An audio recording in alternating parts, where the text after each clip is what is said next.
grateful to have the opportunity to be out here this evening. I am Jim Rutledge, and I want to be your candidate for the United States Senate here in Maryland. I'm a Ronald Reagan conservative, and I think it's clear at this point in time that our great American experiment with democracy, Republican representative form of government, those great individual liberties and freedoms that are protected by our Constitution, have been driven right to the breaking point, or right on the cusp of a great deal of danger and hazard out of Washington, D.C. Now, over a year, this President and this Congress have made it pretty plain that their plan, and they're on a mission that is going to end up to bankrupt America, to bankrupt the American people if we don't do something about it. You and I and all the people have been fired up across the state. People have been working in the trenches for conservative principles, for liberty, for freedom in this state for many, many years. Others just working to make their own payroll at their job and to keep their family intact, have now decided that this year, at this time, they're answering the call. That's what I'm encouraging you to do. That's what this campaign is really all about, because as we take a look at the involvement of our Senator, Barbara Mikulski, in the whole way that the movement has taken place over 3 decades, 33 years she's been in Washington, D.C. for 33 years, pursuing a consistent philosophy on her part that she and her Democratic colleagues, when it comes down to it, know better on how to handle your money, your property, and how to live your life than you do. It's at that point where, if you can imagine this, the reality of Senator Mikulski voting for $2.6 trillion of taxpayer money to be spent in 4 pieces of legislation this year alone. And she's just getting fired up. $700 billion for a bank bailout bill. Almost $800 billion she voted for a so-called stimulus package. And then, at a conservative estimate, $800 billion or more for a health care plan.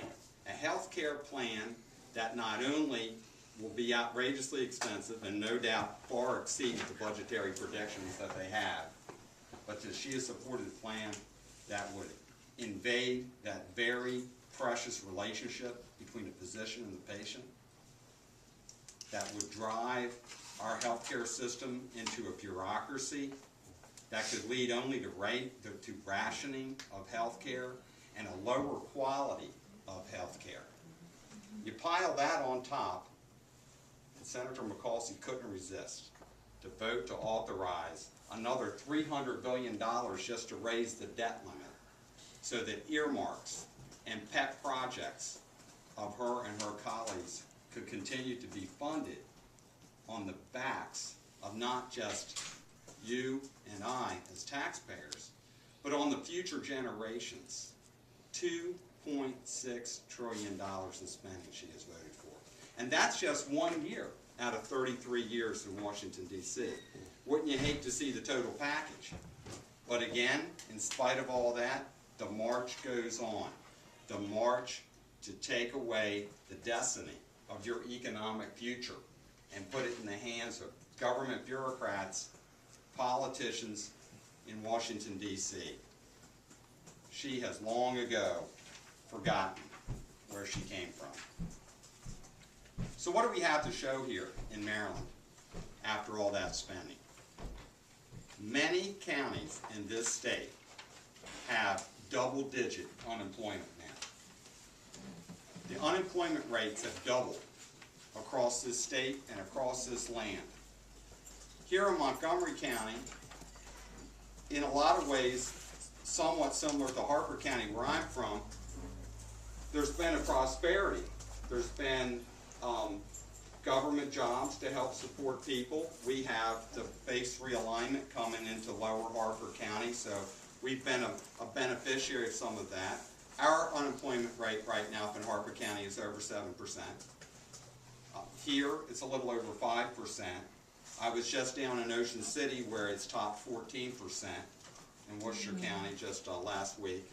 So we have a great deal of division. I was speaking over in Baltimore City where they have about 11% unemployment.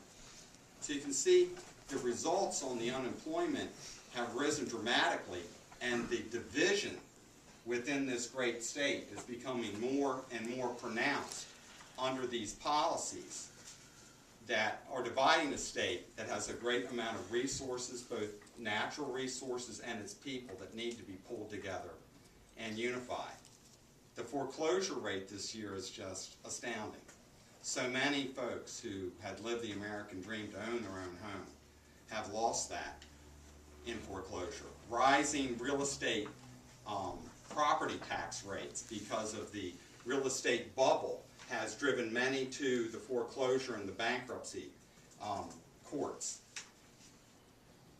We have over 120,000 families here in Maryland right on the edge also of losing their homes. Many counties have seen an uptick just in the past 3 months of almost a triple